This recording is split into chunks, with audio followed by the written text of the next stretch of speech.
ये कहानी है एक नौजवान की, नाम एरन रॉल्स्टन, जो ना सिर्फ एक मंझा हुआ पर्वतारोही है बल्कि पहाड़ों और गुफाओं को ही वो अपना दूसरा घर समझता है।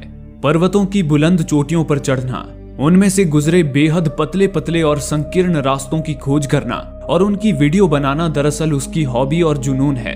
इसी तरह एक वीकेंड पर एरन हाइकिंग के लिए कैनियन लैंड की घाटियों में जा पहुंचा, जहां वो अक्सर हाइकिंग के लिए आया करता था। कैनियन लैंड एक बीहड़ रेगिस्तान था, जहां दूर दूर तक सिर्फ और सिर्फ उबड़ खाबड़ टीले एवं पथरीली घाटियां ही थी और साथ ही साथ पहाड़ों के दरमियान से गुजरी बेहद तंग एवं संकरी गलियां, जिसमें इंसान पूरी तरह से गुम होके रह जाए। लेकिन एरन को इन्हीं सबसे तो प्यार था। उसने अपनी रिस्ट वॉच पर एक सरसरी निगाह डाली और अपने मनपसंद काम में जुट गया। पहाड़ों के अंदर फैले टेढ़े मेढ़े रास्तों पर कूदता फांदता हुआ वो बस तेजी से बढ़े जा रहा था। फिर आगे चलकर वो दो पहाड़ियों के बीच बने एक पतले से दर्रे में उतरने लगा। वो दर्रा काफी गहरा और संकरा था। उसने वहां फंसे एक बड़े पत्थर पर पैर मारकर अंदाजा लगाया कि कहीं वो हिल तो नहीं रहा, लेकिन वो पत्थर जरा सा भी नहीं हिला। एरन अब उस पत्थर का सहारा लेकर नीचे उतरने लगा, पर तभी अचानक वो पत्थर अपनी जगह से खिसक गया और वो उस पत्थर के साथ ही नीचे दरार में गिरने लगा। वो अपने हाथों से दर्रे की दीवार पे पकड़ बनाता हुआ किसी तरह नीचे के एक पत्थर पर आ खड़ा हुआ, लेकिन उसके साथ साथ वो पत्थर भी उसके दाहिने हाथ को कुचलता हुआ दर्रे की दीवारों के बीच आ फंसा। एरन दर्द से कराह उठा। कुछ पल के लिए तो उसका दिमाग बिल्कुल सुन्न हो गया, लेकिन फिर ये सोचकर कि उसकी जान बच गई, उसने सुकून की सांस ली और पत्थर में दबा अपना हाथ बाहर खींचा। लेकिन पूरा जोर लगाने के बाद भी उसका हाथ पत्थर से बाहर ही नहीं आ पाया। उसे एहसास हुआ कि उसका हाथ इतनी आसानी से पत्थर से बाहर नहीं निकलने वाला। फिर दांत पे दांत जमाकर अपनी पूरी ताकत से उस विशाल पत्थर को हटाने की उसने भरपूर कोशिश की, लेकिन वो पूरी तरह नाकाम रहा। वो भारी भरकम पत्थर हटना तो दूर, अपनी जगह से हिला तक नहीं। लेकिन उसने हार बिल्कुल भी नहीं मानी। काफी देर तक वो इसी तरह जद्दोजहद करता रहा, लेकिन नतीजा जब 0 ही मिला तो अब वो पूरी तरह बेहाल हो गया। होंठ सूख चुके थे उसके और गला भी हूबहू रेगिस्तान बन चुका था।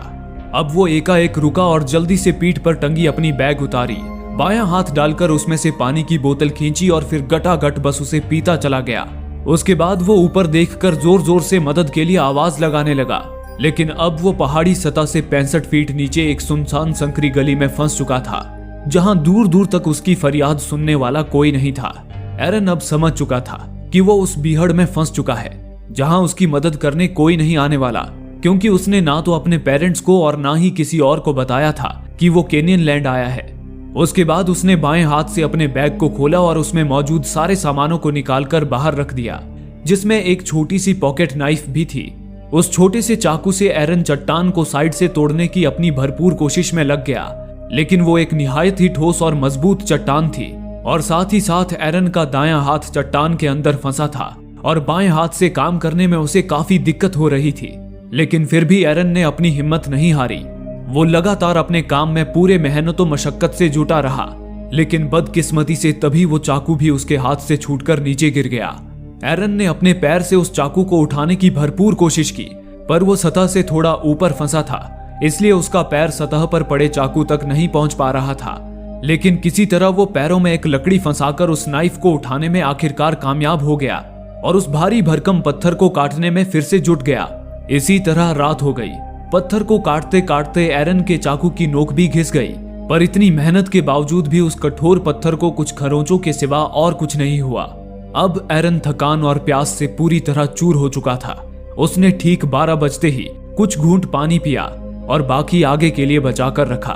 थकान के कारण अब उसे नींद आने लगी थी, पर वो सतह से थोड़ा ऊपर लटका हुआ था और एक पत्थर पर पैर टिकाकर बड़ी मुश्किल से खड़ा था। ऐसी स्थिति में वो आराम भी नहीं कर सकता था। तभी उसे अपने ऊपर एक नुकीला चट्टान दिखाई दिया। एरन को आइडिया आया। उसने अपनी क्लाइंबिंग रोप निकाली और उसे उछालकर किसी तरह उस नुकीले चट्टान में फंसा दिया। फिर उसने उस रस्सी को अपनी हार्नेस बेल्ट से अटैच कर दिया, जिससे उसकी बॉडी को एक सपोर्ट मिल गया और वो रस्सी के सहारे झूलता हुआ रेस्ट करने लगा। कुछ आधा घंटा रेस्ट करने के बाद वो उस चाकू से पत्थर को तोड़ने में फिर से लग गया। सुबह होने तक उसने अपनी कोशिश जारी रखी, पर बदकिस्मती से सिर्फ नाकामी ही उसके हाथ लगी। उसे बिल्कुल नहीं पता था कि उस जालिम पत्थर से हाथ छुड़ाकर बाहर कैसे निकलना है, जबकि उसे उस दर्रे में फंसे हुए अब तकरीबन 24 घंटे गुजर चुके थे। बाहर निकलने का अब कोई भी रास्ता उसे नहीं सूझ रहा था। अब उसे समझ आ चुका था कि उसकी जिंदगी के सफर का बस यही अंत होने वाला है। उसने अपना कैमरा ऑन किया और अपने मौजूदा हालात को कैमरे में रिकॉर्ड करने लगा। उसने बताया, मैं पिछले 24 घंटे से यहाँ फंसा हुआ हूँ और किसी को नहीं पता कि मैं यहाँ पर हूँ। खाने के नाम पर मेरे पास केवल बरिटोज के 2 पैकेट्स ही बचे हुए हैं और पानी आधी बोतल से भी कम है। तभी अचानक ऊपर से उस पर कुछ धूल गिरी। उसे ये एहसास हुआ कि ऊपर पहाड़ी सतह पर कोई है। वो जल्दी से अपना चेहरा ऊपर उठाकर जोर जोर से चिल्लाते हुए आवाजें लगाने लगा। हालांकि ऊपर से किसी का भी जवाब नहीं आया।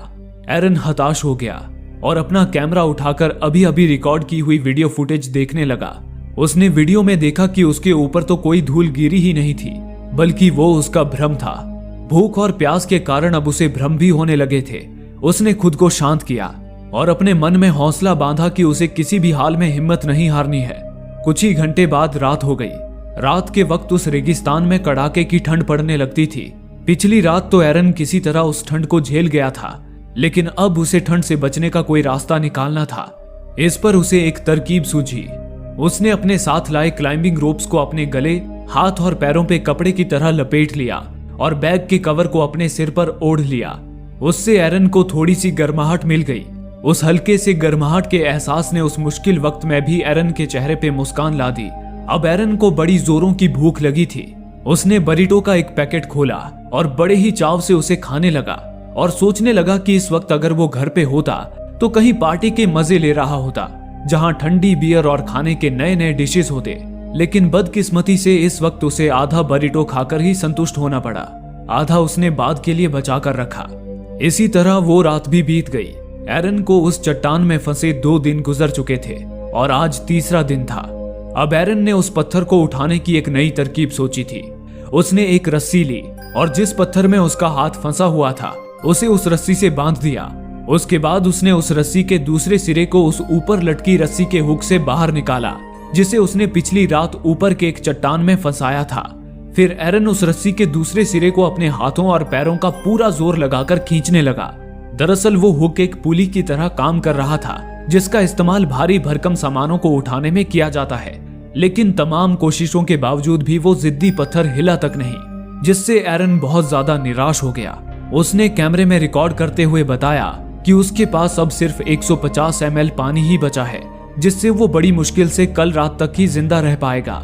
इस दौरान उसे जब भी पेशाब लगता वो अपने कैमल बैग में ही कर लेता, ताकि पानी खत्म होने पर वो उसे पीकर जिंदा रह सके। इसके साथ ही एरन को सुबह सिर्फ 15 मिनट के लिए ही धूप मिलती थी, जिसमें वो अपने ठंडे जिस्म को सेंककर बड़ा ही सुकून और आनंद महसूस करता था। इन 3 दिनों के अंदर भूख और प्यास से पूरी तरह बेहाल हो चुके एरन ने अब ये तय किया कि वो अपने फंसे हुए हाथ को ही काट देगा। भले हाथ न रहे पर उसकी जान तो बच जाएगी। लेकिन बदकिस्मती से अब उस नाइफ की धार पूरी तरह खत्म हो चुकी थी, जिससे उसकी पतली सी स्किन भी उस चाकू से कट रही थी। एरन को काफी निराशा हुई। इस तरह से एक और दिन खत्म हो गया और रात हो गई। एरन को अपने पिछले दिन अब बहुत ज्यादा याद आने लगे, अपना परिवार, अपनी गर्लफ्रेंड और सारे दोस्त। तभी ऊपर आसमान में जोर जोर से बिजलियां कड़कने के साथ बादल घिर आए। फिर देखते ही देखते अचानक मूसलाधार बारिश शुरू हो गई। एरन खुशी से झूम उठा। वो मुंह खोलकर जल्दी जल्दी बारिश के कतरों से अपने सूखे हलक को तर करने लगा और साथ ही साथ खाली पड़े बोतल को भी पानी से भर लिया। बारिश इतनी घनघोर और तेज थी कि पानी उस दर्रे में भी भरने लगा जिसमें एरन फंसा हुआ था। पानी का लेवल लगातार तेजी से बढ़ रहा था और एक समय ऐसा आया कि एरन उस पानी में डूबने लगा। उसका हाथ पत्थर के नीचे दबा था, जिससे वो तैर भी नहीं सकता था। एरन पानी से बाहर आने के लिए छटपटाने लगा। उसने पत्थर को उठाने के लिए अपना पूरा जोर लगाया। अब क्योंकि पानी के अंदर ग्रेविटी कम होने की वजह से चीजों का वजन भी कम हो जाता है, इसलिए थोड़ी सी मशक्कत के बाद एरन पत्थर से अपना हाथ छुड़ाने में कामयाब हो गया और पानी से बाहर निकल आया। इसके बाद वो उन संकरी दर्रों से निकलकर भागता हुआ सीधा अपनी गाड़ी तक पहुंचा और गाड़ी स्टार्ट करके कैनियन लैंड से बाहर निकल गया। अब उसके खुशी का कोई ठिकाना न था, लेकिन अगले ही पल उसके पैरों तले मानो जमीन ही खिसक गई जब उसे एहसास हुआ कि ये सब तो एक भयानक सपना था। दिमाग में उपजा एक हेलुसिनेशन। दरअसल भूख और प्यास के कारण अब एरन को हेलुसिनेशन भी होने लगे थे, जिससे उसे अपने सामने ऐसे दृश्य दिखाई दे रहे थे जो असल में वहां थे भी नहीं। एरन को जब ये एहसास हुआ कि वो अब भी उसी पहाड़ी दर्रे में ही फंसा हुआ है तो वो धाड़े मारकर रोने और चिल्लाने लगा। इसी तरह वो रात भी बीत गई। एरन को यहाँ फंसे हुए आज 5वां दिन था। उसका बिहेवियर अब बहुत तेजी से चेंज हो रहा था। उस पर जैसे पागलपन सवार होने लगा था। कभी वो अपने आप से ही बातें करने लगता तो कभी अपना कैमरा ऑन करके एक रिपोर्टर की तरह अपने मौजूदा हालातों को रिकॉर्ड करता। इसके बाद एरन बहुत ज्यादा भावुक हो गया। उसने कैमरे में अपने पेरेंट्स से कहा कि वो उनसे बहुत प्यार करता है और उन्हें बिना बताए यहाँ आने के लिए उनसे माफी मांगी। एरन ये सब इसलिए रिकॉर्ड कर रहा था क्योंकि उसकी खुद की उम्मीदें अब पूरी तरह टूट चुकी थी। अब उसके पास ना तो एक बूंद पानी बचा था, ना खाना। भूख और प्यास के कारण अब वो पूरी तरह बदहाल हो चुका था और ये वजनी पत्थर जिसे वो हिला तक नहीं पा रहा था, उसने एरन की जिंदगी को इस पहाड़ी दर्रे में बिल्कुल कैद करके रख दिया था।